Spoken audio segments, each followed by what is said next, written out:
today, and we are super fucking happy about it. So ladies and gentlemen, let's take a moment to like and empty the space. Let's bring some more people in here to enjoy the celebration. Yes. The farewell party to the Savior. Say goodbye, a farewell for this motherfucker that put the fucking video of the fucking hostage. So this is a fucking farewell for me, okay? Because he shouldn't exist from the get-go. He should have been executed by the Mossad long time ago, and I've been asking for this for a long time. And I was talking to my commander, I'm telling you, this needs to go. I think that you need to gather all the Zions, eliminate them. He deserves to be genocided like all the other Nazis, and he's a convicted fucking criminal. And they pissed the hell out of me. This fucking Hamas and giving them a voice after October 7, and us Jews and Israelis can live peacefully. I hate him. Great. I hate him.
Mic check, 1 2 1 2.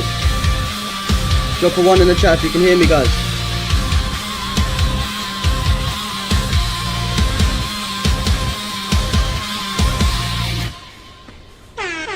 Drop a 1 in the chat if you can all hear me, okay. Oh, what's going on here? Falls into YouTube ad. Go away. What's going on, everyone? Hope you're all doing well. Thank you all for tuning in. What country you guys tuned in from today? We didn't do a stream yesterday, unfortunately. So we've got a few bits to catch up on today. Yeah, don't worry, the music's gone now. I thought it was a banger. You didn't like the song? Trance? You didn't like the song? Good find. Yeah, I thought it was a good song. Yes, Funk Daddy, thanks for tuning in on Kick. I advise you guys to all go to Kick if you can and drop me a follow over there. help me hit my goal. I'll show you lot my goal for those of you that are interested. I wonder why I say it. We've got we've got Tim Jones from the UK, Chance from the UK as well. Shout out to you guys. Original always better. What, Boom Boom Tel Aviv? Yeah, we was rinsing that one off quite a lot, you know. So got to switch it up sometimes, you know. We'll maybe go back to that one next time. June Bennett from the US, thank you for tuning in. Yeah, I hope you guys are all having a pleasant Thursday afternoon, if it's afternoon where you are. I'm just going to show you why I always want you guys to go over to Kick. So for those of you that don't know, you know, YouTube doesn't actually pay us these live streams and most of the clips that we post from the live stream, so only way I get monetized is through your super chats, but Kick obviously pays you to like stream and all that, and I just need to hit my achievements. All you need to do is drop me a follow on Kick and drop a comment, and you'll help me get a bit closer to my goal. Yeah, Chance, we've got a green screen now. We've had it for a couple of episodes now, but yeah, it looks a lot better. Oh, no worries, Robin. I'm happy that you're still tuned in while you're working, man. Maybe you can just listen with some headphones or something. I'm not sure what you do for work. Maybe you can just listen in while you're at work, have the audio on, you know, or you can always watch back the clips, the things that you miss while you're at work. But yeah, thank you everyone so much for tuning in. What's up, Tim Jones? Thank you for tuning in. The fireworks has been good. The firework displays have been good. We've got some more firework displays today to show you. Just making sure everything's live everywhere else. But yeah, guys, follow me on Kick if you haven't already. So it is day 27 of the Iran war. So it's nearly 4 weeks. 28 days tomorrow, so that'll be 4 weeks tomorrow, which is nearly a month of this war going on. As you guys probably know, the original Iran war, or the last Iran war against Israel, only lasted for 12 days. So we've over doubled how long that war went on for, and it doesn't look like there's any time that it doesn't look like it's slowing down anytime soon. So yeah. Oh, we've got a Zionist in the chat. Unfortunately, we haven't got any mods here. Denny Wally, you are a absolute melt. We've got Zionists. Need some. Who wants to be a moderator? Anyone want to be a moderator? And then get rid of people like this.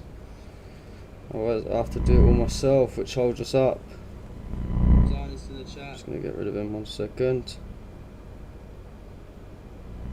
You've noticed that Iran has the best fireworks. Yeah, they do, don't they? And I'll get rid of this guy. Denny Whaley. See you later. You will not be missed. Goodbye. Goodbye. What's going on, Salbo in the house? Shout out Salbo. As always, Salbo is always great to have you here, mate. But yeah, we'll get into some news. So it's been 27 days of the war with Iran and Israel, and it looks like it's only getting worse. It's looking more and more obvious to the world that Israel and America are losing this war.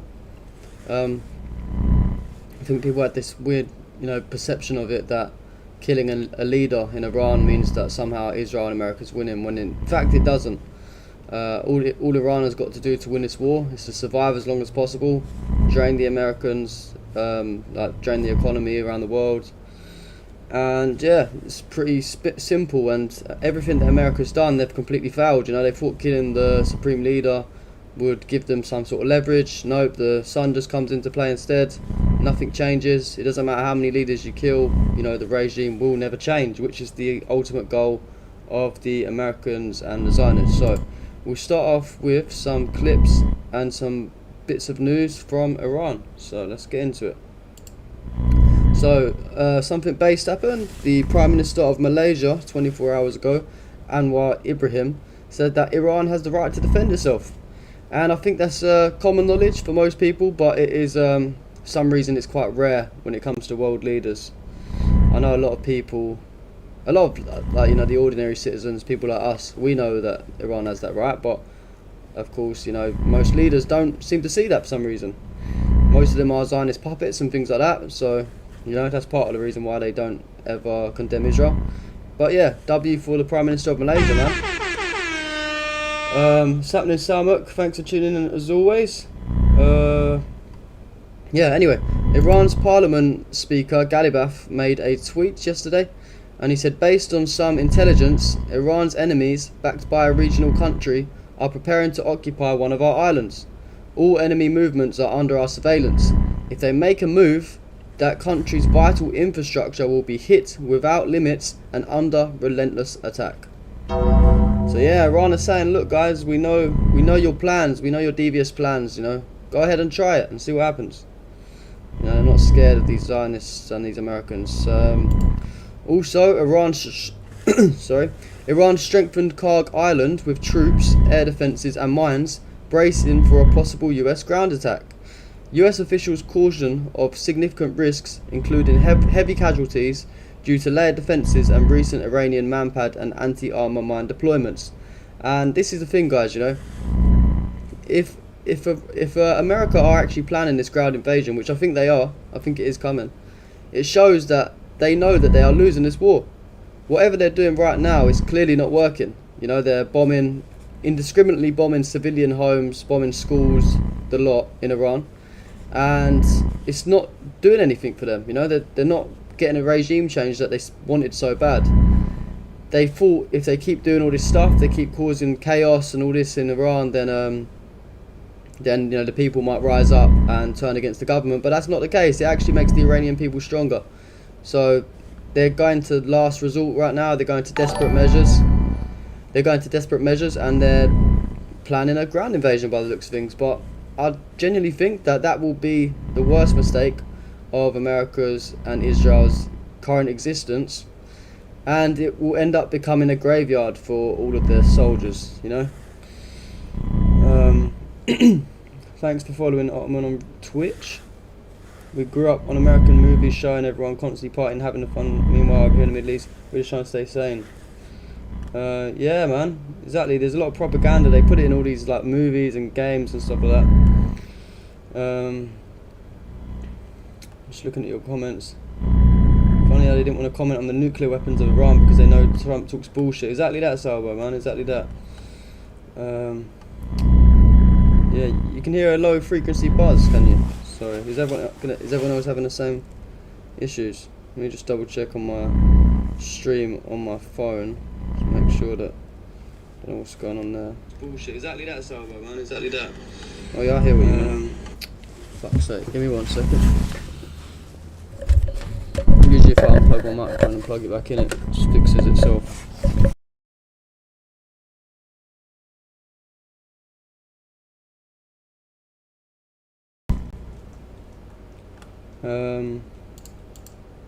Hopefully that might have fixed it. Let me just double check I'm using the right microphone now.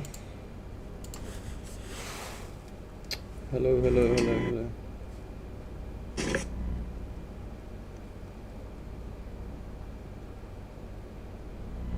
Is it gone?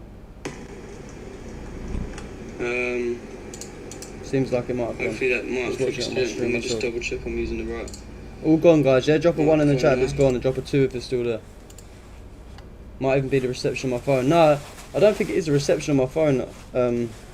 It just does it sometimes for some reason. I think it's something to do with the USB ports on my computer.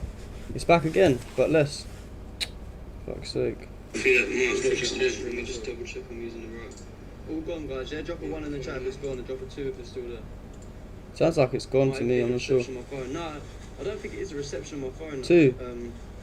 It just does it sometimes for some reason. I think it's something 1. Mostly ones. 1. Alright, cool. I'm gonna. If it gets too bad, guys, make sure you comment. I'm just hoping that it may have fixed itself. Make sure it's all pushed in properly. Not as bad. The thing is, I don't want any. If it gets too bad, guys, make sure you comment. Gone now, yeah? Cool, shit. Sorry about that. Sorry about the technical difficulties. So anyway, yeah, Iran is preparing for the possible US ground invasion. Yeah, it's definitely going to be a graveyard for the Zionists if that is the case. They will all be gone. What else? So yeah, the IRGC also yesterday announced that their air defences struck a US F-18 fighter jets. How many times are these Americans gonna get, taken out? Let's play the clip.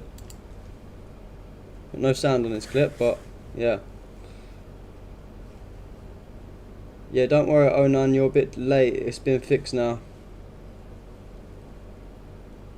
So yeah, we haven't got no sound for this, but you can see the air defense is targeting another fighter jet. Just gonna move my phone away just in case, it comes back. In case it is something to do with that as well. Yeah, you can't really see too much in the video, but it got hit. Yo 6MW, thank you for tuning in on Kick, mate. And so then the RGC released footage showing the moment Iran hit the US F-18 fighter jet. So we've got another video here.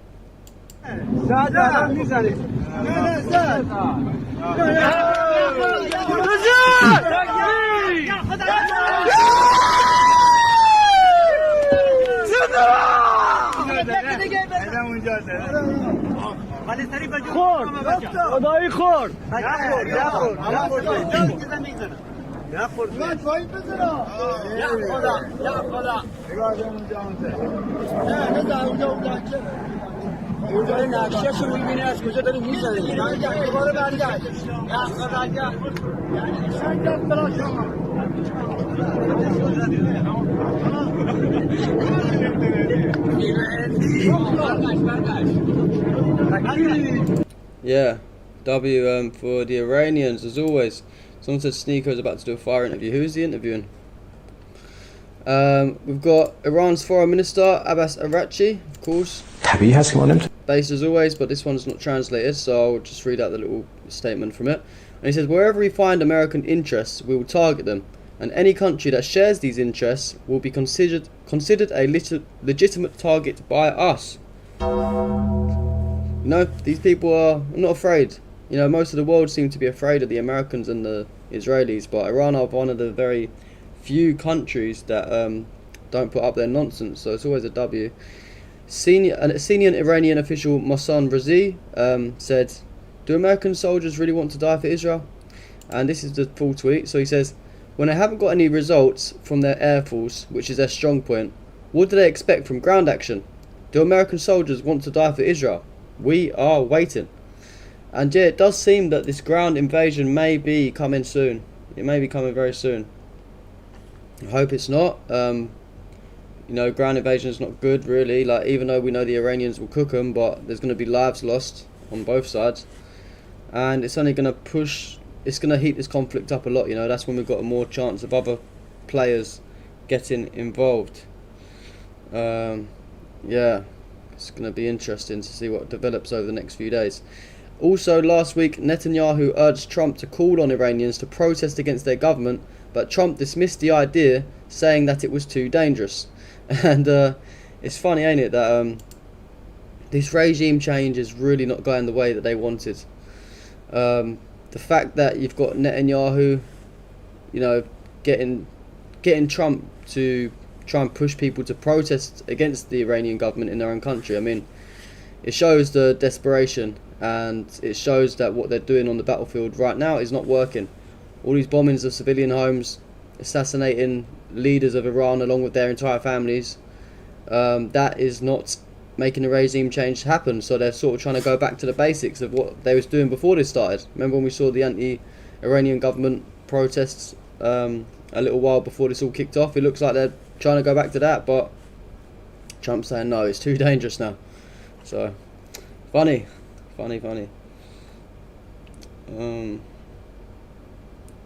Yeah. Anyway, we also had a brave Iranian woman came out. This is in a different language, so I can't play the video because I don't understand it. But this is the main part out of the video that she said. So she said, Netanyahu, come. You're nothing. Just come and face the woman of Iran. Come, just come and fight me. I only need one shot. I come every night. I come with this every night. I'll bring my children. I'll bring my husband. We will never leave the battlefield, not in any way. Our forces on the battlefield were in the city square, the mosque and the streets every night. We've got their backs, we kissed their hands. Shout out to her, man. shout out to her. She's not afraid. You know, that's what I mean. That Trump and that think that they can turn the Iranians against their government. Clearly not. This is the 95% of the people in Iran. This is the way they think. Of course, there might be a little 5% that doesn't like the government, same as most countries, you know. But in Iran, you know, you can clearly see that the people do not want to turn against their government.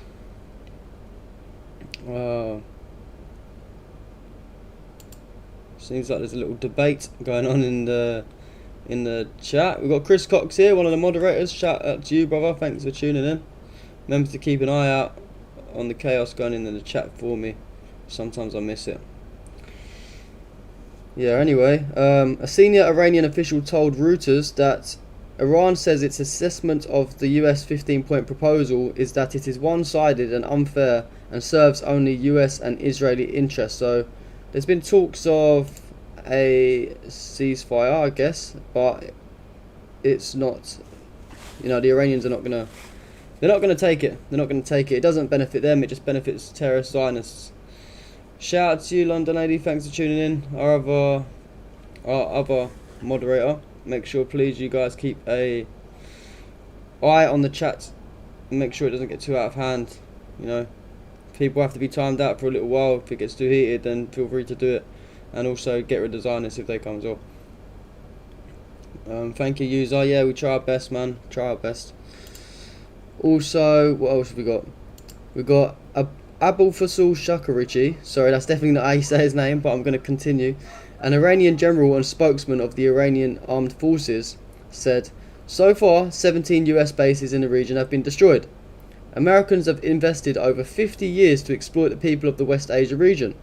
The US has established bases in the region to protect the Zionist regime. The enemy has never abandoned the slogan of Nile to Euphrates.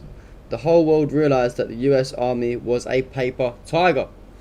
And yeah,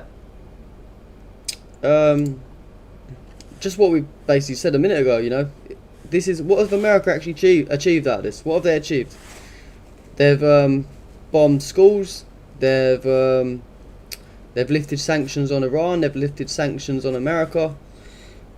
You know, everything they've done has been a failure, and it's ended up costing the world money. Like, look what's Strait of Hormuz, like, look what problems that's causing around the world.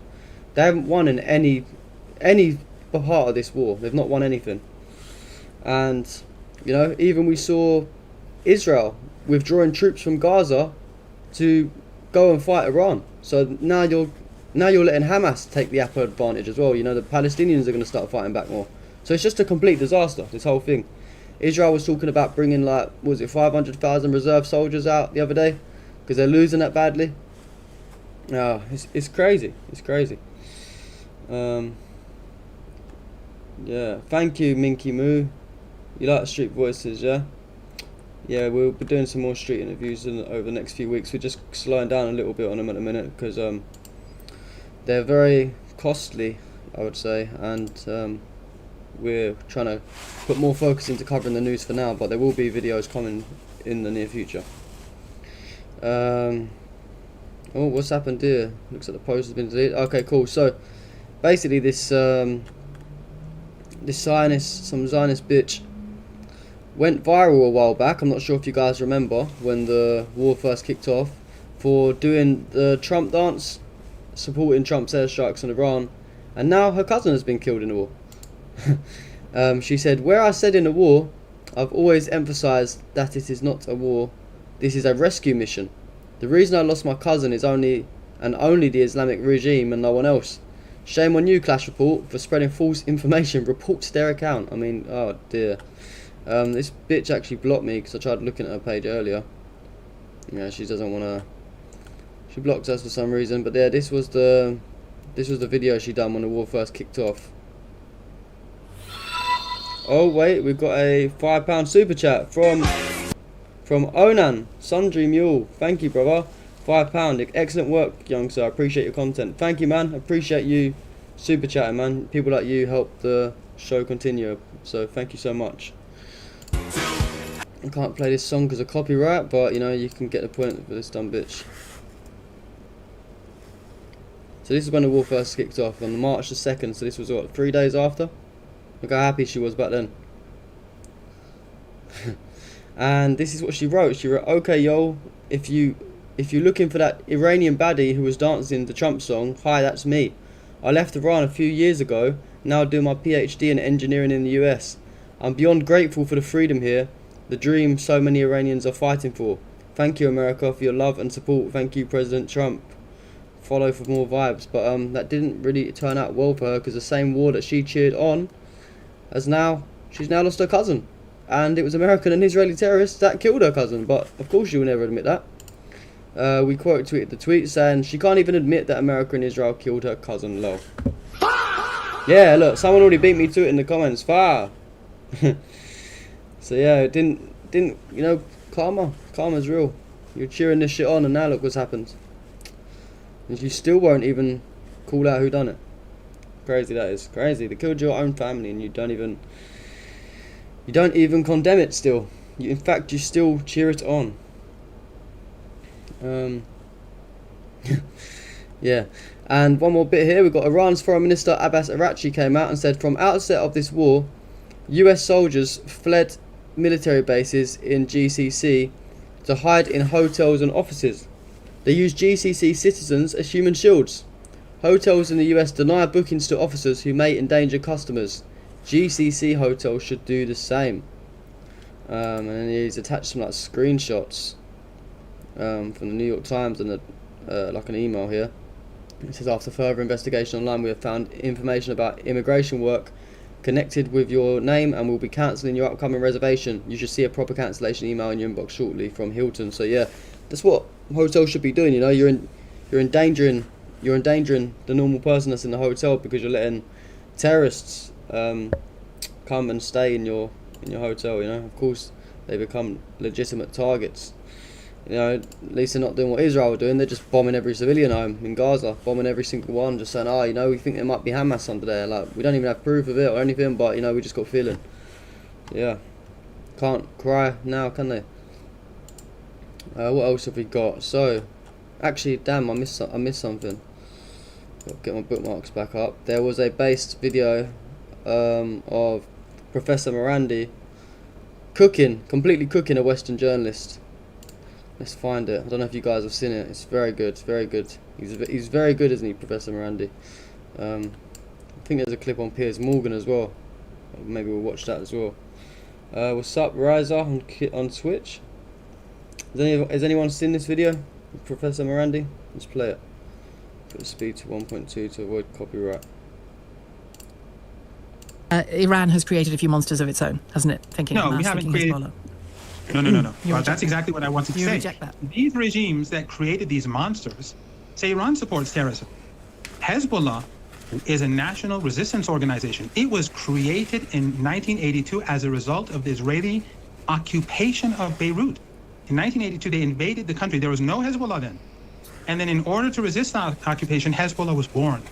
And it kicked out the regime in the year 2000. Yeah, but it's interesting because one of the most protected men on the planet is the President of the United States, yet I see him every day on television. He goes to play golf. He socializes in America, highly protected, probably.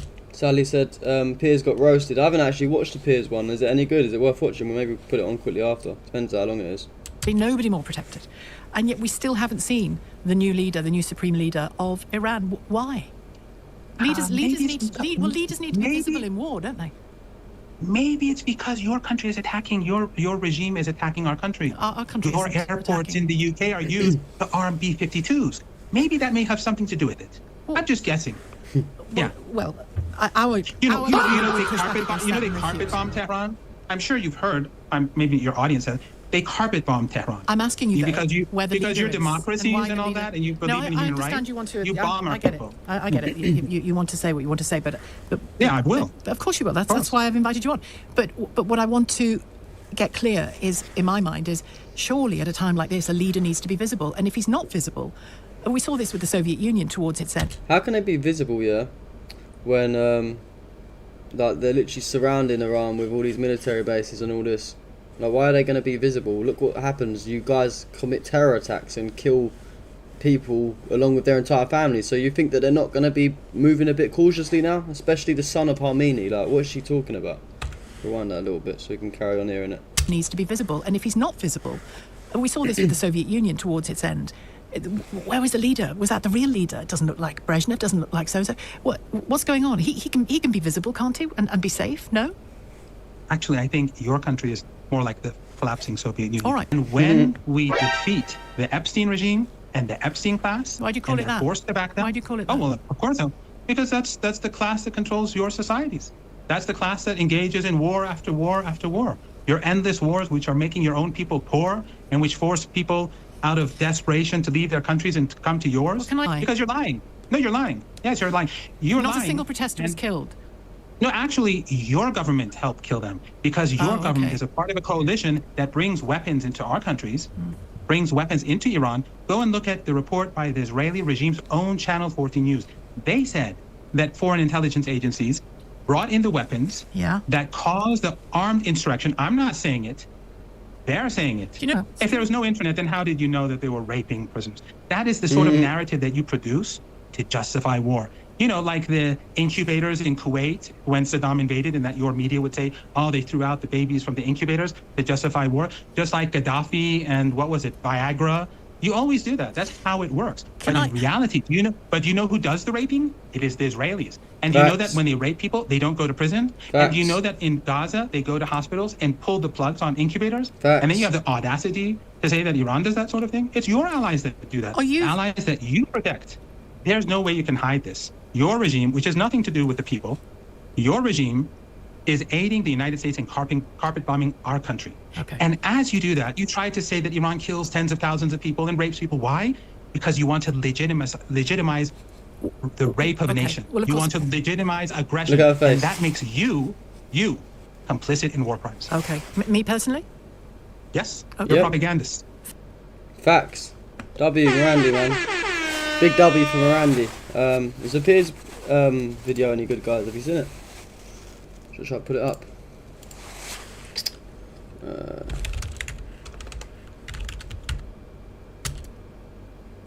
Piers Morgan. Marandi. Is that how you spell his name? Marandi? Or is it Marandi? Yeah, it's how you spell it. What one is it? How long is it? We'll watch a little bit of it. Was it this one?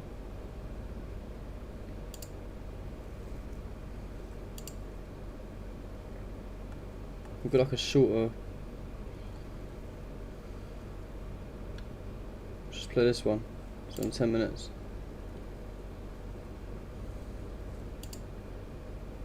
Apparently you can go from 0 to a complete site in just a single prompt with Wix. Yeah, Marandi's a G, man, isn't he? He's a G. He wasn't saying no lies either, in that. Like, what did he lie about? So is this it? Do you have to speed it up a little bit? 1.25. Right, let's play this little video. Go and look it up. If you don't know who owns the media outlet that your company works and provides services for, go and look it up. Sorry, you don't seem to understand what my company is. My company is owned by me. Any news on Lebanon? Yeah, we're going to get into that in a little while as well. In this video, we watch an absolute masterclass in dismantling corporate media bias. When Iranian academic professor Mohammad Marandi went on Piers Morgan Uncensored, he refused to play the mainstream media's rigged game, exposing Western hypocrisy and the US empire. Let's watch, then I'll break it down. What is your response to that? Because all the official responses have been that there have been no discussions whatsoever. Is that your understanding? Yes, there have not been any talks. The reason it is believed here that Trump made this statement was because he was worried about the markets, and he made the statement, I think, an hour before the markets opened on Monday. And of course, these 5 days would end after the markets close on Friday. I think he's also deeply concerned about the fact that Iran said that it will retaliate. Do I look see-through, by the way? When I look at my other monitor here, it looks like I'm a bit see-through. Let's see what it looks like there. I don't know, it doesn't look too bad there. It's weird. Sorry. Great force if these crimes against humanity are carried out, because obviously targeting vital infrastructure that ordinary people use is a crime against humanity. But of course, as usual, there's no outcry in the West, because for the West, we live in the jungle. Well, I mean, my response to that would be that I think that there's always been an under nuclear bomb and they could not allow that to happen, and that was against undertakings that Iran had given the international community. So they want the same thing from you that you have just asked for from them. So I ask simply, how does it get resolved? No, there's no moral equivalence between an evil empire and its victims. There never was moral equivalence. Iran does not have terrorist organizations in the region. Hezbollah, which you call a terrorist organization, was created as a result of the Israeli regime's invasion of Lebanon and the occupation of the capital of the country. It was born to expel this regime that had occupied its country. And in Palestine, all of the resistance organizations were created, every single one, were created as a result of occupation, ethnic cleansing, something that you know quite well, but you want to see otherwise. Or the resistance in Iraq or Afghanistan. You deny the people of these countries agency when a foreign power controls their fate, and then you want to blame Iran for everything that happens. Instead of invading countries and occupying countries and murdering people, the empire should just go home and have normal relations with each country, and then we wouldn't have this sort of conflict. So do you concede? Do you concede quite happily then that the Iranian regime has supported, both with money and with arms, Hezbollah, the Houthis, and Hamas? Are you proud of that? Yes, why not? The playback speed's already on 1.25. They are liberation organizations. Without Hezbollah, the US regime, the Israeli regime, would still be occupying Lebanon. They would still be controlling Lebanon. The same is true in Palestine. By now, they would have ethnically cleansed the entire land of Palestine. Right now, as we speak, you know this as well as I. They are carrying out ethnic cleansing in the West Bank. And the West is silent. Not a single Western embassy protests. Why? Because all of the West believes, unofficially, the same thing that the US ambassador does in occupied Palestine. He completely dismantles all of these Western propagandists, doesn't he? What does he believe? He believes that the Israeli regime has the most moral army in the world, like in Gaza with the genocide, and that if it takes over the entire region, that's fine. This is the unofficial policy of the United States and its European partners. The official policy is something else. So without a doubt, it is the Palestinians who are the victims. It is the Lebanese who are the victims. It is the Yemenis who are victims. And it is the Iraqis who've been victims. And now it's the Iranians who are victims. Okay. Your countries are all, you want to portray them as victims, but they go and kidnap presidents in Latin America. They strangle people in Cuba. They destroy Libya and allow slave markets to emerge. And somehow you're always this innocent bystander, and we are the bad guys. Well, just to be clear, I've never used the word victim about either the United States or Israel. I don't believe them to be victims, but I understand their arguments for why they do what they do. I don't always agree with them, but I understand their arguments. In the same way I listen to your arguments to all the neighbouring Gulf states, and it would be, as I said, energy Armageddon. Would you condemn the terror attacks committed by 3,000 Hamas terrorists on October the 7th, for example, in return? He loves that, doesn't he? This is Piers Morgan's number one line. What about October 7th? It's classic Piers Morgan. We went through that the first time I was on your show, and I said I would condemn them if I were to condemn the French resistance against the Nazis. Okay, so you don't condemn it, just to be clear. You're equivocating, but you don't condemn it. No. Okay, so look, viewers can make their own minds up. If you can't condemn 3,000 people coming over a border... Research the Hannibal Directive, Piers, mate. And attacking innocent people who are at a music festival or in their kibbutz or wherever it may be, killing elderly people, young people, kidnapping a baby, kidnapping Holocaust survivors. If you can't find it in yourself to condemn the actions that day by Hamas, people will judge you accordingly. You can be as judgmental as you want against the United States and Israel, and some of the points you make I may agree with. But whereas I'm happy to condemn what would be a grotesque miscalculation if the Americans did attack your power plants, you can't even condemn the murder of 1,200 people and the kidnapping of another 250. And that says a lot about you, Professor Marandi. Who killed most of them, Piers? No, actually, I think it says a lot about you because you know better than to say this, but you have to say this. That's how you keep your job. Why? Who do you think I'm answerable to? Oh, well, the resistance. Who? Again, I own my own business. I own my own channel. I'm answerable to nobody. Who am I answerable to? The people who keep your show on air. Who? So, hang on, who? The people who keep your show on air. Who do you think keeps me on air? Oh, well, you know much better. Well, spit it out. Say, give me a name. You don't want me to respond to you. The people that own the people that own the media industry. Who are you talking about? Who do you think puts me on air? you know quite well who Give they me a are. name. That it is. You don't want me to answer your No, I question. do. Give me a know name. Please you're give me a afraid name. of my answers. Give me a name. Look, Piers. The first time you invited Give me one me, name. you allowed me to talk. One And name it of didn't somebody go who well for controls you, me or and tells me it what to didn't put go on well air. for you. And ever since then, you prevent me from speaking. Just give me a name. Because whenever I speak, you have no answer. Give me a name. Go and look it up. If you don't know who owns the media outlet that your company works and provides services for, go and look it up. Sorry, you can look you it don't up seem on to understand BBC what my after the company show. is. My company is owned by me.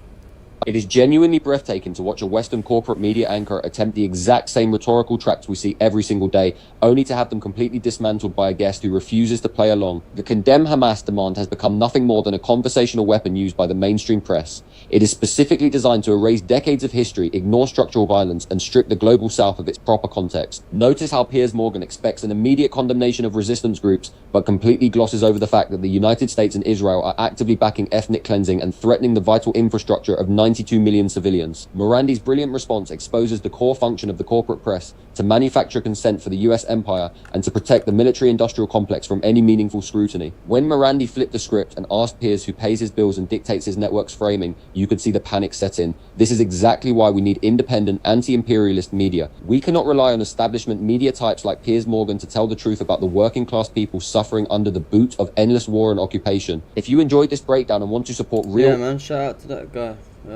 commentator as well, man. He knows what's going on as well, man. I think the whole world is starting to realise, you know, most of the world are awake to what's going on. You know, the Zionist media, just Zionists in general. You know, the world is really waking up to their terrorism and their lies. So that is always good. But yeah, shout out Professor Marandi, man. He's doing great work. Very, very smart person. Very smart guy. Sat in red, thank you for tuning in, mate. That's nearly 70 people on YouTube, nice. Shout, please guys, once a few of you go over to Kick, drop me a follow over there, help support the channel by doing that. Yeah, it doesn't cost anything, just drop me a follow, maybe drop a comment on the live stream, help me get closer to my goal. What else have we got? So, let's get into some fireworks display, shall we? Everyone likes a good old firework display, don't they? So over the last 24 hours, Israel has been continuing to get hit very hard. And, you know, it's 27 days of the war today, so we're nearly approaching the 4-week mark. And it's not getting any better for Israel. They're getting hit harder and harder every day, and they're still achieving absolutely nothing. But of course, you know, the Israeli settlers didn't let this opportunity fly by. As we'll show you a funny video. So, some illegal Israeli settlers, shall I add, some illegal Israeli settlers were seen stealing belongings from a house hit by Iranian missiles. They can't help themselves. They can't help themselves. Let's play the video.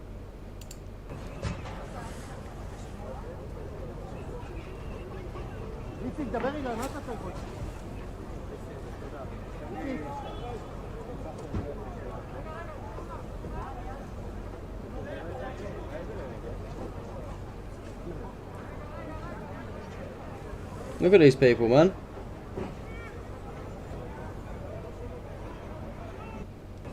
What is wrong with them? What is wrong with them? They will never let the opportunity go past, will they? They have to steal it. What was that classic saying? If I don't steal it, someone else will. Yeah, look, silent dogs. You know the saying. Yeah. Anyway, and also, so this was the beginning of the. It looks like the beginning of the end for Israel, because a viral video showed thousands of crows flying across the Tel Aviv sky, with many seeing it as a sign of doom, as it's often linked to warnings of a major disaster. We also saw loads of like floods happening in the Gulf countries as well. So the universe is saying, you know, something's about to go down.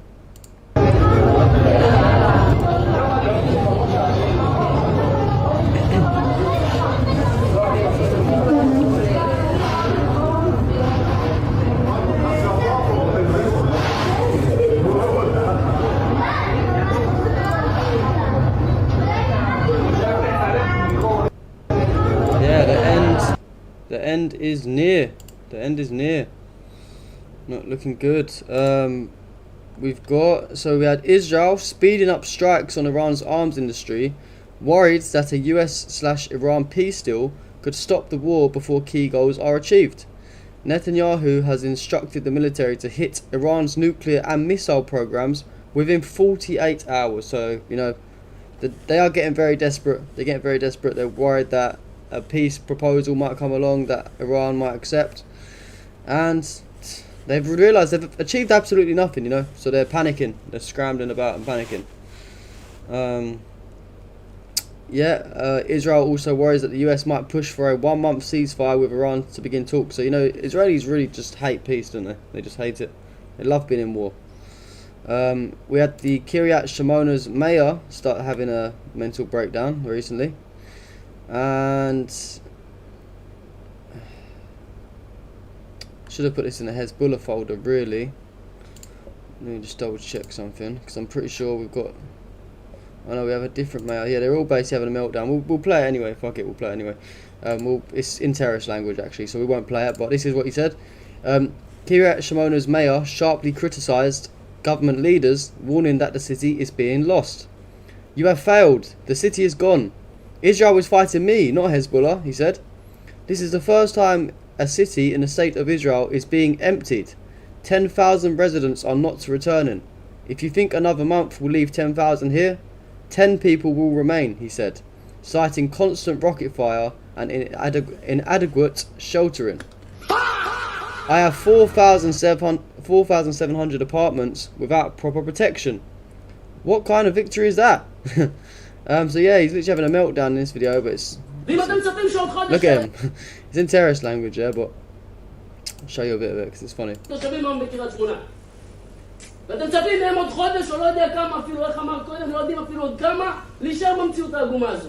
אתם חושבים שישארו שם? אם היה להם פינוי, והם יכלו להיות אשמח הזיכרון הקצר רגע לזכור את ההגדות בבריכה ולא את הכל 10 דקות לרוץ למקלט ובום, אז זה גרם ל-16,000 לחזור. ואם אתם מצפים שעוד חודש... Zionists are panicking, man. They're proper panicking. Also, we had Sarah Netanyahu said her children have suffered shaming and violence simply because they are the children of the Prime Minister. Well, I'm not being funny. Your children's father is the world's biggest terrorist, you know, one of the top 3 at least. So, you know, it's not surprising that that's going to be the case. "My children have suffered shaming and violence simply because they are the children of the Prime Minister. We must condemn personal attacks on children in any setting." Okay, you must condemn personal attacks on children in any setting, but, you know, you guys are literally bombing children. You're bombing children. Oh, it's so sad for you that, you know, your children are getting bullied because their dad's a terrorist. Oh, at least they're still alive. At least they're not getting bombed. Think about that. We saw a cluster munition from Iran hit a car in Tel Aviv, causing it to start flipping several times. So this is a crazy video of Israel getting hit, Tel Aviv getting hit. Watch the car over this side of the screen. Wow. Looks like something out of an action movie. Yeah. Big impact there. And, you know, good morning to Israel. Posted this morning. Some destruction. All silent videos. We noticed that they keep silencing all their videos coming out of Israel now, because they're usually just crying, making all these weird noises. Also, a bus in Israel caught fire after being struck by an Iranian missile. אני תובע את שלי ואז אתם תובעים את שלי, ככה זה הולך?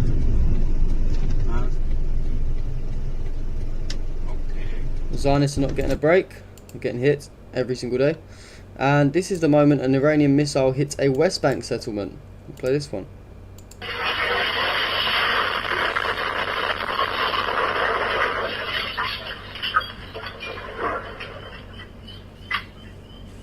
Damn.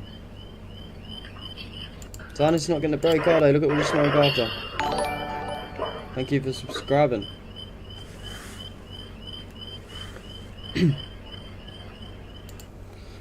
Yep, and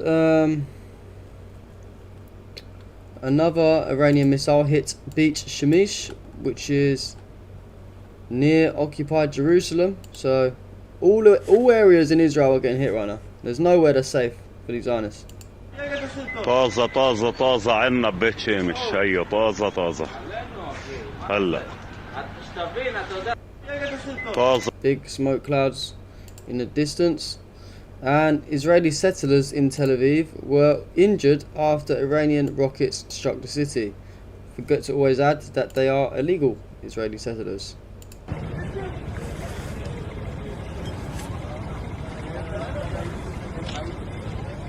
Yep, everyone's getting hit. And some fiery scenes from Tel Aviv. Always great to see, right guys? A bit calmer in the air. Whoa!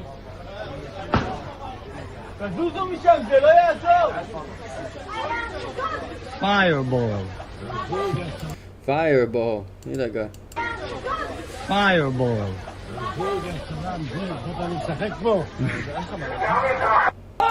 Damn. Not looking good in Tel Aviv this morning. Look at that. Some big impacts there. And also it wasn't, you know, it's not a good scene for the Zionists in Nahariya either. This is also from a few hours ago.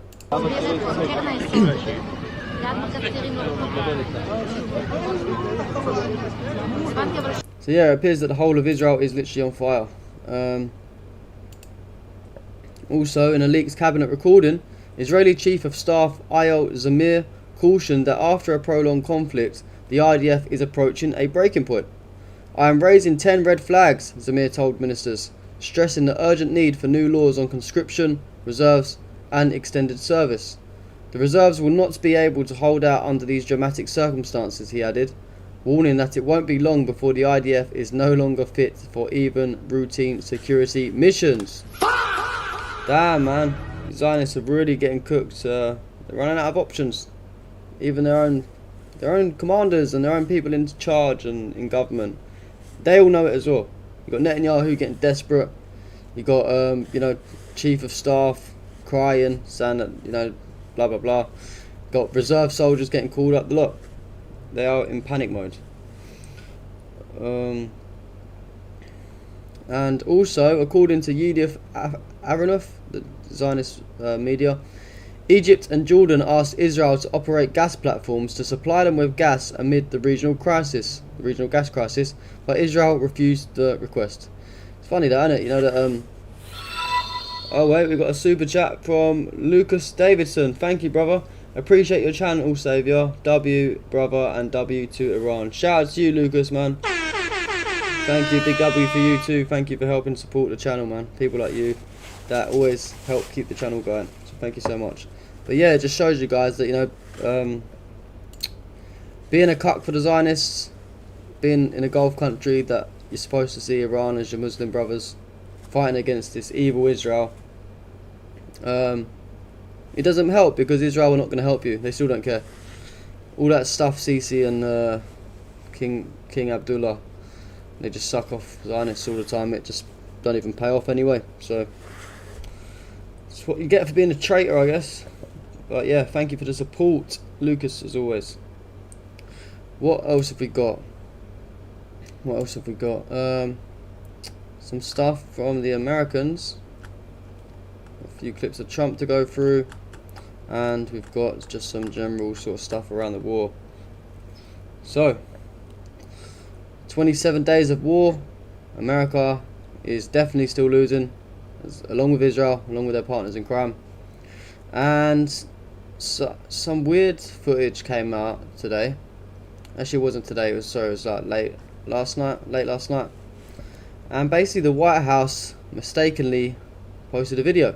Maybe it was a mistake. Maybe they're just trying to drop little hints or something. I don't know what's going on really, but I'll just show you. I'll show you. So, the White House posted this video by mistake. It's launching soon, right? So look, they posted this video, and I don't know what they are talking about. I don't know if it's just scare tactics or something at the same time, because they're losing the war, so they're trying to scare Iran or something. I'm not sure, but what do you think about this? It's launching soon, right? It's launching soon, right? Yes. Did you hear that? It's launching soon, right? What do you guys think? Scare tactics, or is it an actual accidental thing? Is it still up? And someone said if it was mistaken, they'd have taken it down already.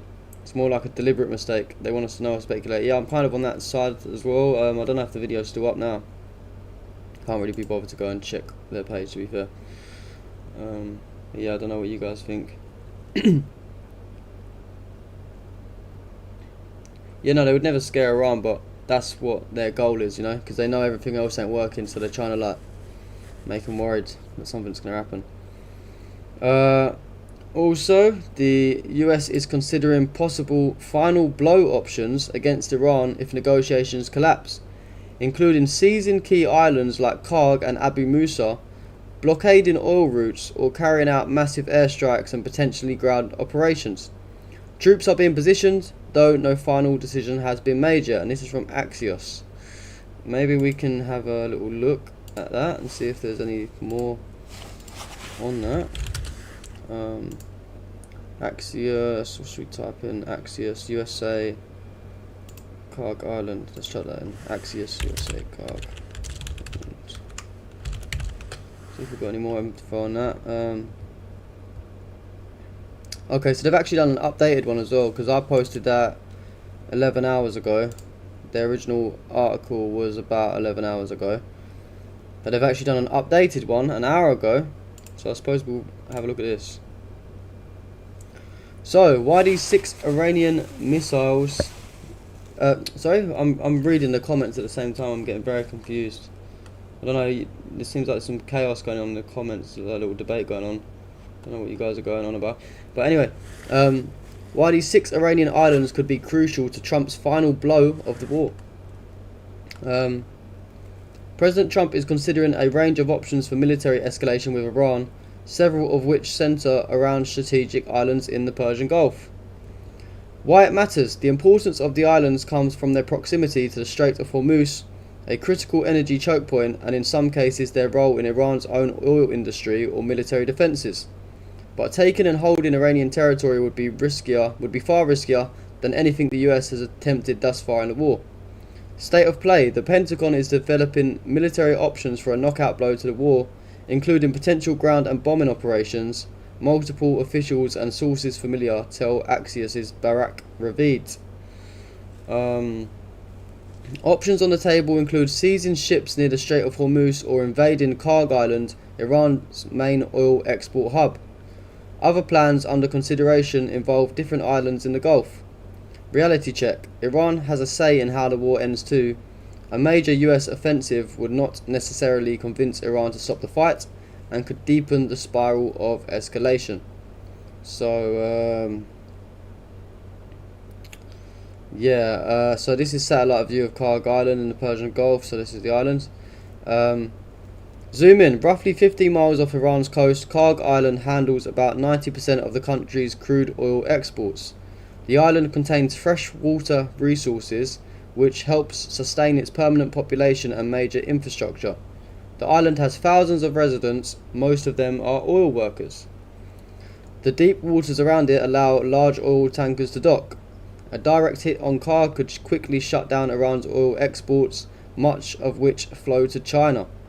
Invading and holding the island would put US forces more directly in the line of fire than the ongoing aerial campaign. US officials have also discussed a blockade of the island as leverage to convince Iran to cut a deal. This is Larak Island, which is in Iran's Hormozgan province at the Strait of Hormuz. And Larak Island lies at the narrow west point of the Strait of Hormuz and is also a key export point for Iran's oil industry. Iran uses Larak, which is a network of bunkers and attack craft that can destroy cargo ships, to monitor and maintain control over the straits. Seizing Larak could limit Iran's ability to harass ships in the strait and deploy mines, and possibly help the US break Iran's chokehold on traffic through the strait. But the thing is, guys, that you think Iran's going to let this run? Do you think this is actually going to happen? They can try. It'll be a graveyard, like we always say. So yeah, it could limit them. But the island is also heavily fortified and would be a hard target. Exactly that. Abu Musa, Greater Tums, Lesser Tums.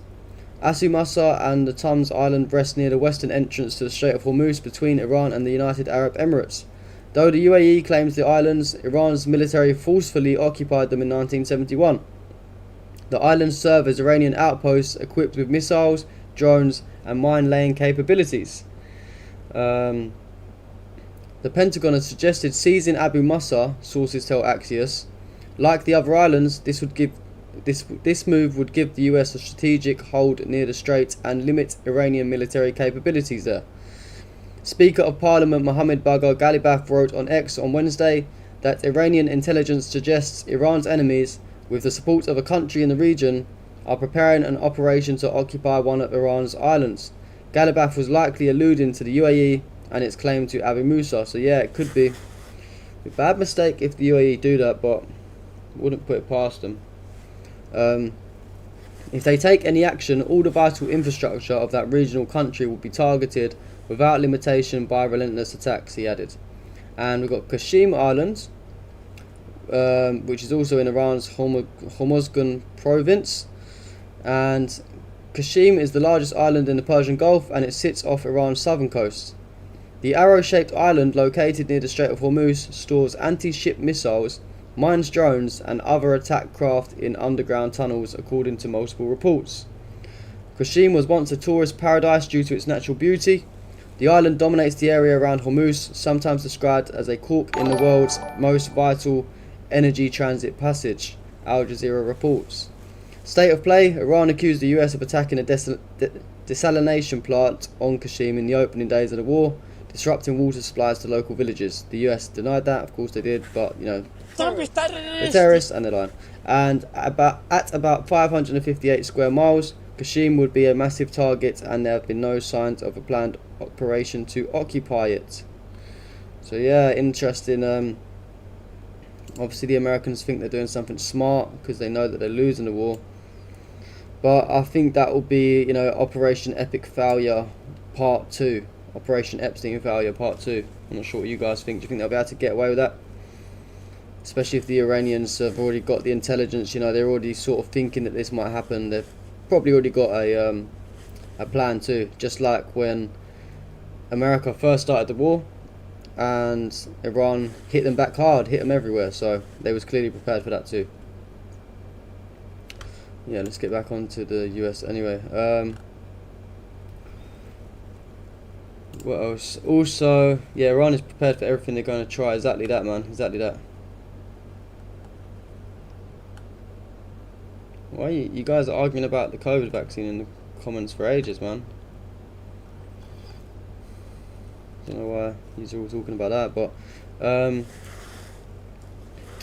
yeah, a US Navy sailor injured in non-combat flight ops aboard the USS Abraham Lincoln in Arabian Sea. So basically, a random sailor hurt himself. You know, I don't know. Shows you the capabilities of the Americans, alright? Shows you how smart and strong they are. You know, yeah. And the Washington Post report says the Pentagon is considering diverting some Ukraine-bound military aid, including interceptor missiles from a NATO program, to the Middle East. So, you know, Zelensky's going to be heartbroken about that, ain't he? He's going to be very upset about that one. Shows you as well how detrimental, how bad this situation is actually getting with Iran. They know that they're losing this war. They're even taking shit away from Ukraine soon, by the looks of things. So, oh, we've got another super chat from Dazzle Wazzle. Thank you, Dazzle Wazzle. Super chatted. Keep up the good work. Let's get a W for Dazzle Wazzle and the other super chatters that have helped us tonight. Thank you. Thank you, guys. Thank you, guys. Footage shows a US KC-135 refueling aircraft downed over Iraq on March the 11th. Killing all 6 crew members on board. So yeah, the losses continue, man. The losses continue. We've got footage of the damage now.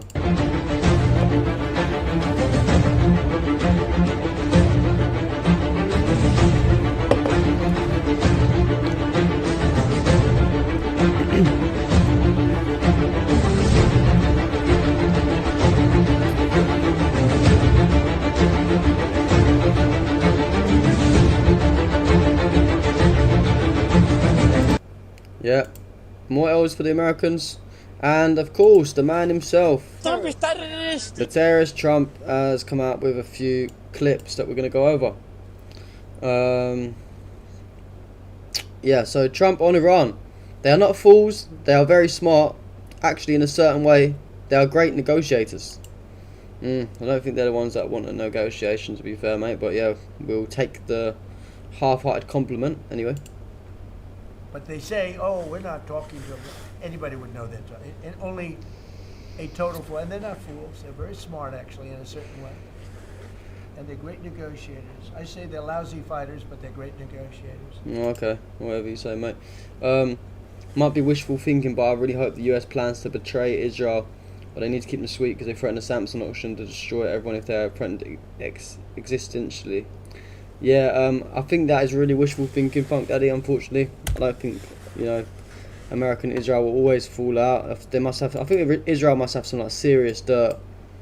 You know, they must have some serious dirt over Trump and loads of these politicians, all connected to Epstein, probably. You know, it would be great, obviously, but doubt it would ever happen. Unfortunately, not anytime in the near future, anyway. Barack Hussein Obama, what he did, where he gave them the Iran nuclear deal, gave them free will toward a nuclear weapon. Basically, he chose Iran over Israel and others that didn't want him to do it. So yeah, this guy's saying Barack Obama chose Iran over Israel. I mean, that's fucking laughable, isn't it? It's laughable. Remember when Trump used to say, remember them old tweets that came around? There were some old tweets that resurfaced when the war started, and it was like Trump saying, Barack Obama, he's gonna start a war with Iran. We must like not let this happen. And now look who started the war with Iran.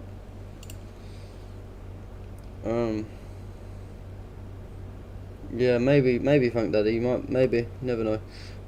Trump on Iran, he also said the UK didn't want to get dragged in. We don't want to get dragged into their wars either. Oh no, so it sounds like Trump's sort of saying that if anything happens to the UK, we're not getting involved. So it sounds like to me. Yeah, it shows that all of the sucking off that Keir Starmer does to Trump was not really worth it, was it? Because he's basically saying we don't have your back. The island that the UK was very afraid to give us. They didn't want to get dragged in. But we don't want to get dragged into their wars either. One thing we're very disappointed, I'll say it publicly, we're very disappointed with NATO because NATO has done absolutely nothing. And I've always said, 25 years ago, I mean, I was somebody that wasn't a politician, but I was always involved in politics. And then yeah, exactly that. No one wants to fight for Epstein. I mean, yeah, it's true, but it is quite surprising that a lot of these NATO countries aren't actually getting involved as much. You know, I think they've realised how close to a world war that would really push us. And Trump also stated that the UK's aircraft carriers are toys compared to what the United States has. He's sending loads of shots at the UK, ain't he? Or even before it began. We had the UK say that we'll send, this is 3 weeks ago, we'll send our aircraft carriers, which aren't the best aircraft carriers, by the way. They're toys compared to what we have. But we'll send our aircraft carrier when the war is over, or even before it begins. Yeah, funny. And one more. Trump says the Gulf countries will be protected even if the United States does not stay. There's some reports that Gulf allies are concerned about winding down the war too soon, potentially leaving Iran. Well, they'd probably like us to stay, but if we don't stay, look, it's a beautiful thing about airplanes that go 2,000 miles an hour. You can get back there very quickly. If we don't stay, we're going to be protecting them. We know, you know, they've been very good. Hey, Qatar, Saudi Arabia, in particular. Yeah.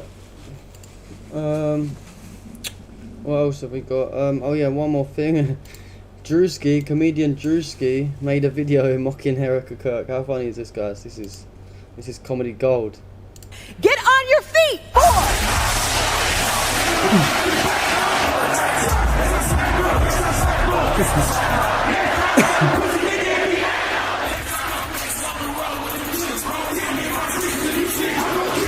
War is raging in Iran. We're praying for all the soldiers and troops. That's great that you're praying, but how about all the kids that died when the USA hit the towers? It broke my heart. That is the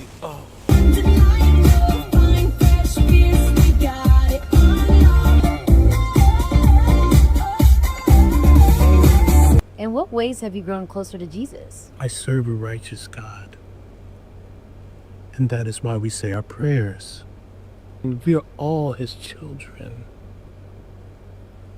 But when I say children, I mean like the holy, blessed Trinity, which is why I hold the Bible. What a good impression.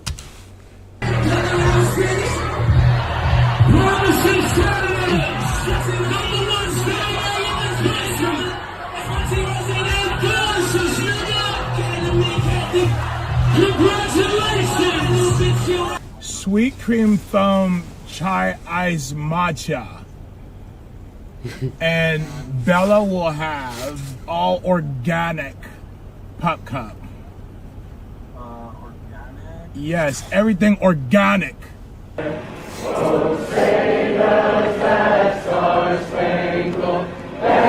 Crocodile tears.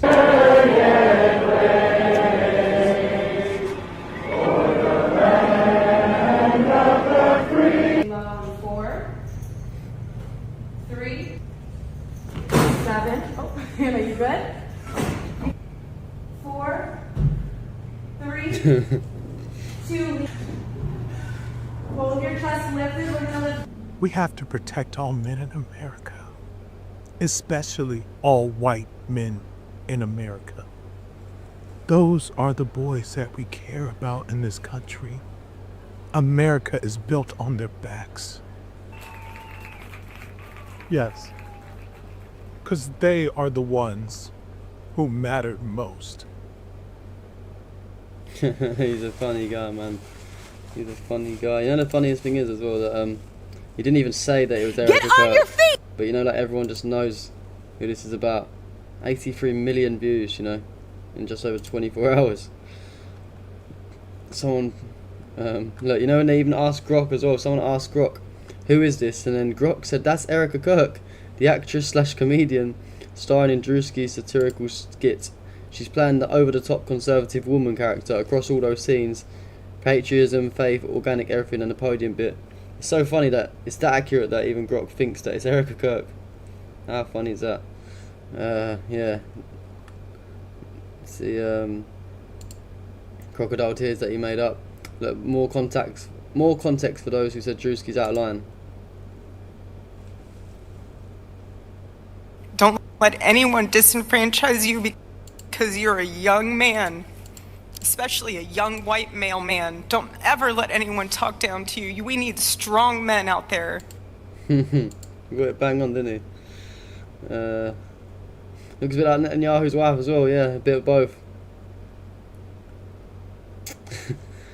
This one as well, look, you know the staring bit he done. We usually did before tours. We said our prayer, and we asked the Lord to protect us, and we asked the Lord that His will be done. That's what we did. At one time, an employee of Turning Point, she has been one of the main peddlers of these conspiracies, and she is making a huge amount of money on it. She is building her business. We usually did. Evil bitch. Evil bitch.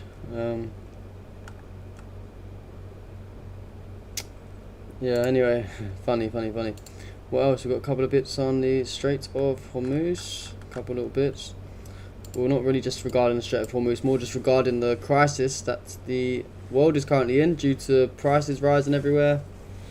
As you guys know, the Strait of Hormuz has been a very big bit of leverage that the Iranians have over the world, really. And it's starting to cause some chaos around the world. One country in particular, there's been quite a funny video came out, and that is India. In India, we saw Indians fighting at a gas station over soaring fuel prices. I mean, look at this.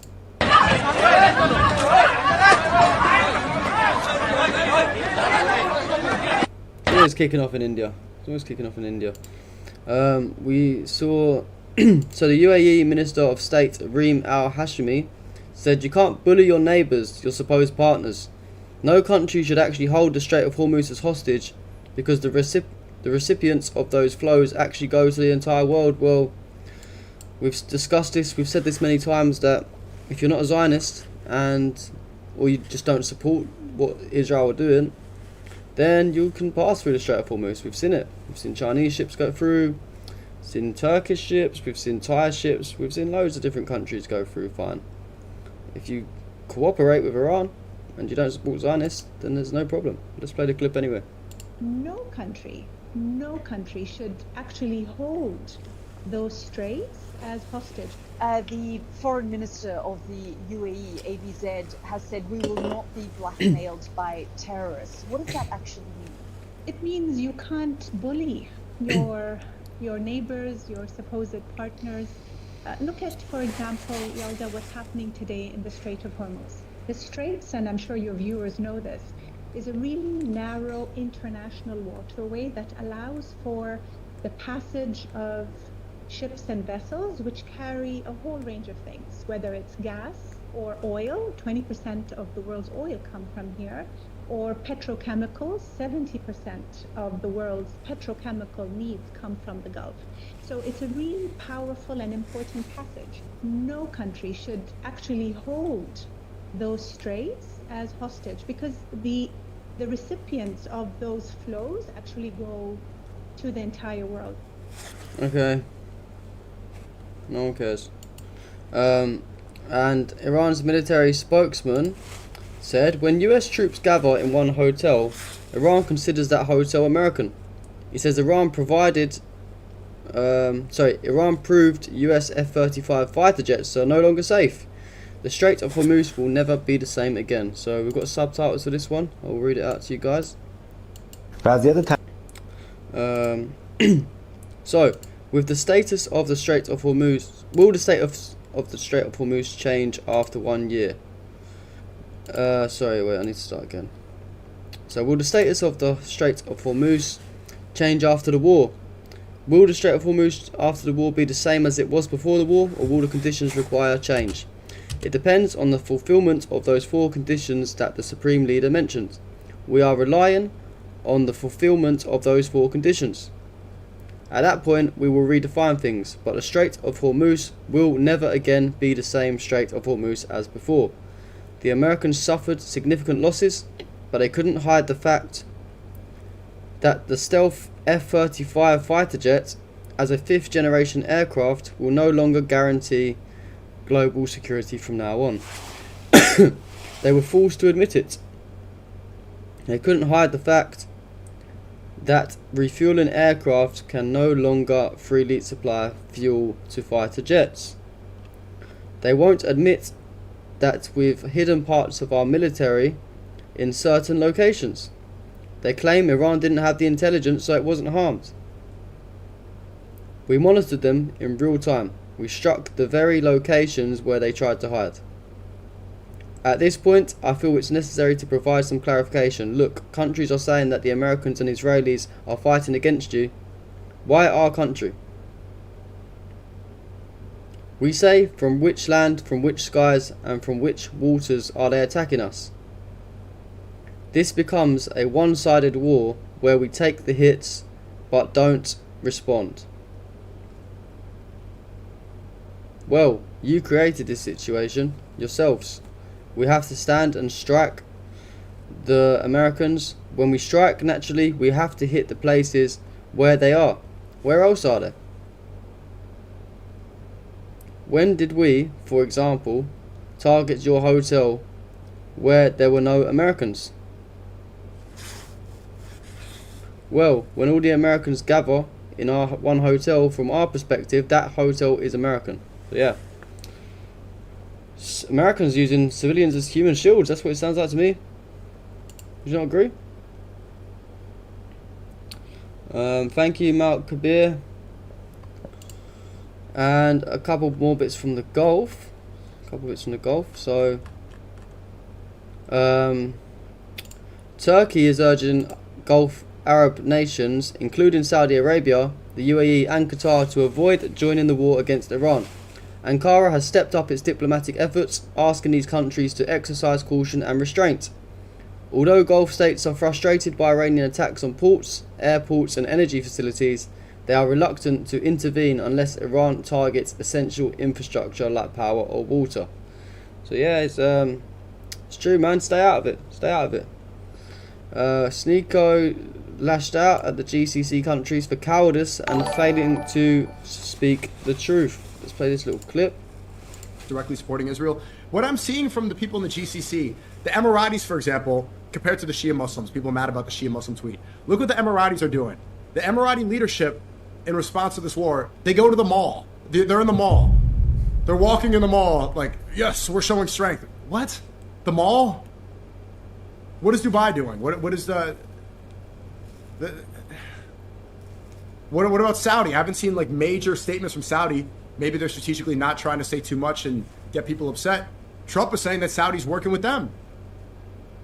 If we're going to follow Trump's word, directly supporting Israel. Yeah, exactly, man. Exactly that.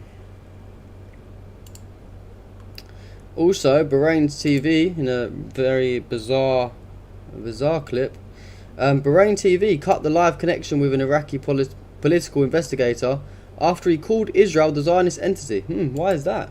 That's strange. مشاهدينا حول هذا الموضوع معنا عبر الهاتف من بغداد الأستاذ برير الربيعي الباحث في الشأن السياسي. أستاذ العزيز، من صباح الخير. أولا بداية، كيف يمكن توصيف الهجمات التي تعرضت لها البحرين وعدد من دول الخليج؟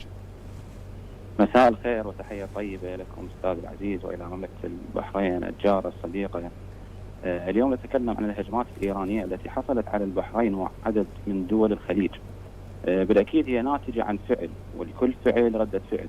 نتكلم بسلسلة من البدايات من الهجوم الأول لاغتيال المرشد الأعلى السيد علي خامنئي، والعدوان للكيان الصهيوني ضد جمهورية إيران الإسلامية. Why do you think that happened, guys? Very strange. Very, very strange indeed. And also the UAE wants to continue attacking Iran. So the UAE ambassador to the US, Yusuf Al-Otaiba, wrote in an article published tonight in the Wall Street Journal, obviously this was yesterday, Iran's nuclear capabilities have been damaged, its branches have been weakened, but more effort must be made to remove the missile and drone threat. We are ready to join an international initiative to reopen the Strait of Hormuz and keep it open. Very bad move, UAE, if that's what you want to continue doing. Yeah. And also John Bolton on Iran. Gulf Arab states may not have wanted this war to start, but they have always favoured regime change in Iran. And I think they still want regime change. And I agree, you know. These countries clearly don't like Iran. They don't care about them. They're helping American terrorists bomb them from their countries, so it makes sense. Islam is they can close the Strait of Hormuz at will. And that puts the Gulf Arab states in a very precarious position. They may not have wanted this war to start, but they've always favored regime change in Iran if they could get it without too much fuss or bother. That, unfortunately, they weren't able to achieve. There is fuss and bother, obviously, but I think they still want regime change. If you leave this wounded animal in Tehran able to recover, it will return to the nuclear weapons program. Islam is... Yeah, true. True. And one more thing, randomly, we've seen Zelensky arrived in Saudi Arabia for, quote, important meetings. I wonder if anything else has come out about this. I haven't seen anything. Nice to see you again. Good to see you.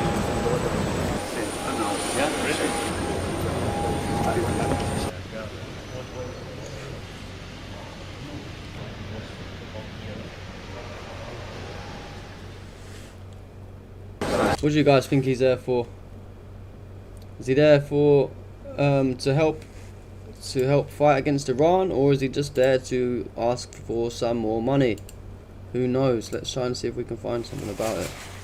Zelensky, Saudi. Okay, so we have got some updates on that. From the BBC, old bit of Zionist BBC media. So, Zelensky visits Saudi Arabia after offering Ukraine's drone expertise. Ukrainian President Zelensky arrived in Saudi Arabia on Thursday after saying earlier that Ukrainian drones could help improve security in the Gulf region. Important meetings are scheduled. We appreciate the support of those who are ready to work with us to ensure security, and we support them too, he said in a message on social media. Earlier on Thursday, Zelensky offered Ukraine's expertise in drone technology as a way of improving security across the globe, particularly in the Gulf. This matters because energy security and the cost of living, particularly, sorry, I can't even speak today, in Europe depends on their oil, gas and other resources and stable global markets. He said in a video message to the Joint Expeditionary Force, a security alliance which held a summit meeting in Helsinki. The key is not only producing new weapons, especially drones, not just technology, but also real experience in using it and integrating it with radars, aviation and other air defense systems. We have this experience, he said. Zelensky said that in exchange he would be looking for assistance in defending Ukraine against the ongoing Russian invasion. We would like Middle Eastern states to also give us an opportunity to strengthen ourselves. They have certain air defense missiles of which we don't have enough.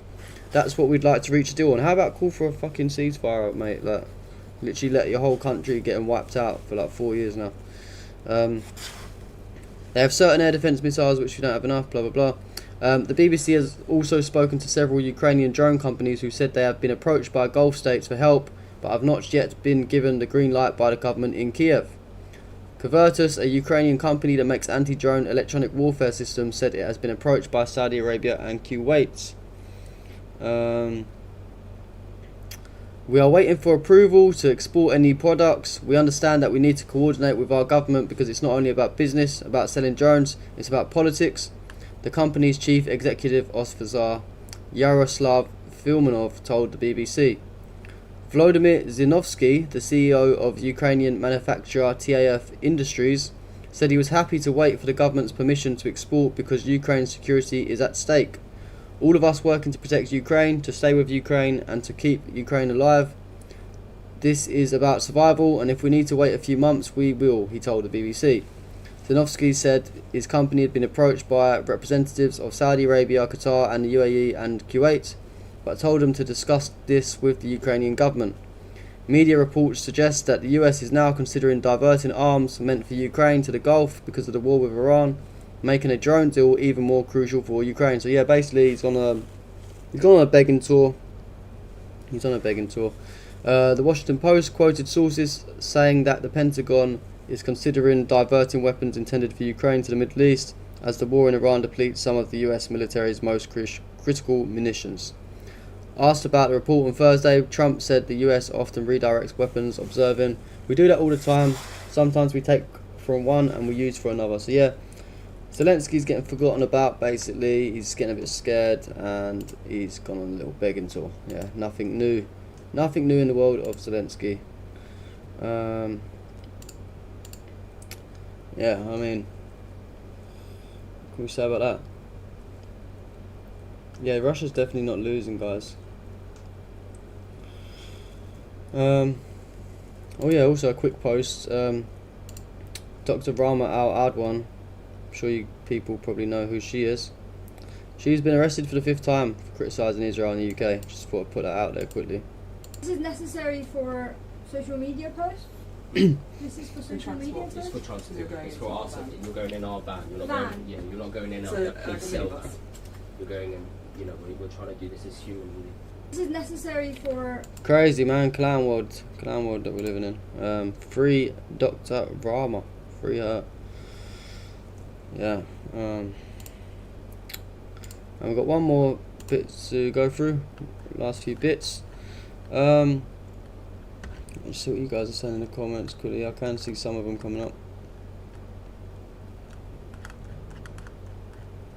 Yeah, so last part of today is the secret war, I like to call it, with Hezbollah and Israel.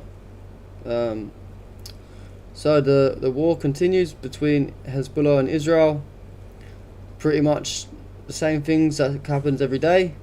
Hezbollah keeps targeting Israeli soldiers and Israel keeps targeting civilians in Lebanon.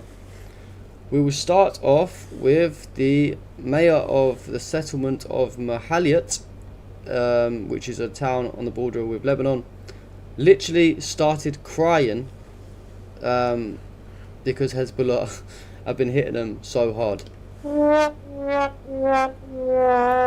Zionists are losing everywhere. So, the mayor of the settlement of Mahaliot, one of the towns on the border with Lebanon, appears crying and screaming intensely due to Hezbollah's rocket attack, saying, Kiryat Shimona and the surrounding border towns have suffered massive material and psychological damage. The state has failed and there is no solution to live in this hell. Obviously, you know, it's not translated, but it's funny to watch Zionists cry, of course. Oh wow, that's very loud. גמרתם את יישובי הגדר, גמרתם הכל! בלתי אפשרי כבר! כמה סיבובים! אנחנו נלחמים על הבית! אנחנו עושים כל מה שאנחנו יכולים פה! אבל אין פה מדינה אחריך! בשביל להצליח אתה צריך מדינה! אי אפשר לבד! גמרתם את קריית שמונה! Okay, that's enough. That's enough of that. He's literally crying his eyes out though, because Israel are losing so badly. Yeah, also Reuters sources say Iran has told intermediaries that Lebanon must be included in any ceasefire deal with the US in Israel. So W Iran for that, man. They could have just said that we want a ceasefire, but they're thinking about their brothers in Lebanon, you know. They're saying if we have a ceasefire, make sure Lebanon are included, otherwise we're not involved. So big shout out for that. Someone says diaper needs changing. Yeah, probably. Hezbollah officially announced that 4 Israeli tanks and a D9 bulldozer were hit by guided shells in the last hour, with clashes still continuing. So yeah, Hezbollah is still going hard on Israel. Earlier today, this was last night, Hezbollah carried out its most powerful strike yet on Tel Aviv. So let's watch this video. No sound again. So it was meant to be powerful strikes with a thing, but yeah, basically you can't really see too much in the video, but they launched a huge barrage of missiles on Israel, especially over the last 24 hours, not even just last night. Because the Israeli army reported about 12 hours ago that a soldier seriously wounded after a mortar shell targeted... A soldier was seriously wounded after it was targeted by Israeli forces in Lebanese territory. So, okay, sorry, I'm getting confused here. The Israeli army reported a soldier is seriously wounded after a mortar shell targeted Israeli forces. So yeah, they're still getting hit by Hezbollah everywhere. Also, a Hezbollah drone hit the town of Liman in northern Israel a few hours ago. الأكاديمية دوار الأكاديمية شظية نزلت دمرت الدنيا ها ايوه على هذا الشاف على راس الدحلة فوق. I think you can see the smoke up here. And Israel, what did they do in response? Like I just said a minute ago, Israel bombed a residential and commercial building in the southern Lebanese village of Kfar Riman, killing 2 civilians. So this is America and Israel all over, isn't it? And this is what they do.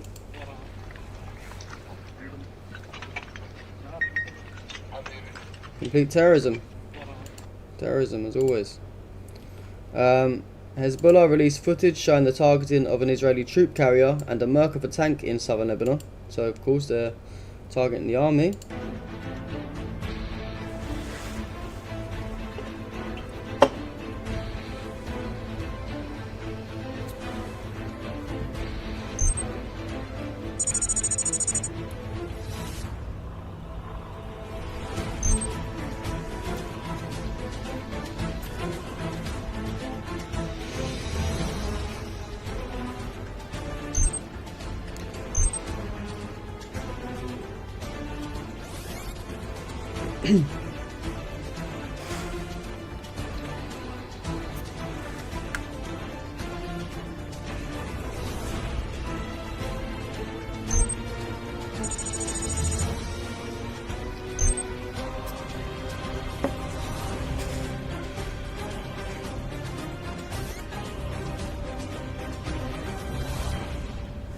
Yeah, crazy scenes. And an Israeli settler was also burned to death in Nahariya after a Hezbollah rocket hit his car. Crazy. Yeah, not good day to be an illegal settler. And Netanyahu, so basically, last part, three Israeli settlers were injured after a Hezbollah rocket hit Nahariya. And then we got an update that, oh, that's a bit graphic actually, yeah, there was lots of blood and damage caused by Hezbollah. So yeah, the war continues with Hezbollah and Israel, as well as the Iran war. Israel are taking losses on every side of every war, even getting cooked by Palestinians too. Yeah, that's what happens, I guess, when you go around starting wars with every single neighbouring country. They're not settlers, they're terror gangs. Yeah, that's why I have to always make the point that they are illegal settlers, you know. The majority of people living in Israel are forcing Palestinians out of their homes. And, you know, so yeah, they are illegal. But yeah, I think that's pretty much it, to be fair. I'm just going to have a quick double check of the chat. Please, guys, remember to drop me a follow on Kick. That will really help me out a lot. I'm trying to hit my goals over on Kick. Show you guys what the reason is for that just before we wrap up. For those that are interested, trying to hit my stats on Kick. Wait, let me bring it over here. Oh, what I've done here. So yeah, I'm trying to hit my achievements. I'm trying to get my path to verification. Got to just have an average of 50 viewers in the last 30 days. 10 subscribers, we've got 2 out of 10. And done the streaming one. And have 100 unique chatters, so I'm halfway there nearly for that. So I just need you guys to drop me a follow on Kick and put a comment on my stream if you can. And then we'll move on to this one after. But we'll go one step at a time. Because as you may or may not be aware, YouTube does not monetize these streams, which is very sad, because one day, you know, I'd love to do this full time and be able to stream all day and go over all the news, you know. So yeah, if you guys can do that, that'd be great. It's the pinned comment in the YouTube live chat. But apart from that, guys, that's pretty much all of it. Thank you all so much for watching, and we will catch up again tomorrow. Hope you all have a blessed day or night, depending on what country you are watching us from. So thank you, everyone. See you all tomorrow. Today we are super fucking happy about it. So ladies and gentlemen, let's take a moment to like and empty the space. Let's bring some more people in here to enjoy the celebration. Yes, the farewell party to the Savior. Say goodbye, a farewell for this motherfucker that put the fucking video of the fucking hostage. So this is a fucking farewell for me, okay? Because he shouldn't exist from the get-go. He should have been executed by the Mossad long time ago, and I've been asking for this for a long time. And I was talking to my commander, I'm telling him this needs to go. I think that you need to gather all the Zios, eliminate them. He deserves to be genocided like all the other Nazis, and he's a convicted fucking criminal. And they pissed the hell out of me. This fucking Hamas and giving them a voice after October 7, and us Jews and Israelis can live peacefully. I hate him. Great. I hate him.